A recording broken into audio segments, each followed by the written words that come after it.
Memandangkan lagi beberapa hari je lagi kita nak menyambut hari raya. So nanti bolehlah buat orange marble cake ni memang sesuai untuk buat hidang dekat tetamu. So jom kita start. Bismillah.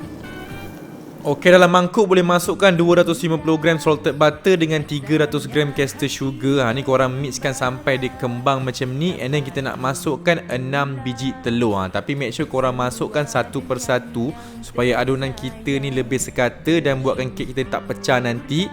Kemudian boleh masukkan setengah cawan susu pekat, 2 sudu kecil esen vanila dengan hirisan kulit oren dan mixkan je macam biasa. Resepi ni kalau boleh korang guna mixer lah ya, supaya tak penat tangan tu. And then masukkan 200 gram tepung naik sendiri sekali dengan susu full cream. Dan untuk bagi lagi sedap kita nak guna cordial oren dari jenama Sunquick ni. Ni memang legend lah, mesti ramai yang dah pernah try. Korang masukkan dalam satu sudu macam tu dan mixkan lagi sampai dia sekata. Kemudian boleh transferkan separuh adunan tu dalam bekas lain. Masukkan serbuk koko, susu sikit dan kacaukan je. Dan untuk adunan lagi satu tu korang boleh masukkan pewarna orange sikit supaya colour tu lebih naik lagi. Next, dalam loyang boleh masukkan secara bertindih-tindih macam ni sampailah dia penuh. Korang pusing-pusingkan sikit bagi dia rata dan boleh guna lidi untuk buat corak dekat atas macam ni.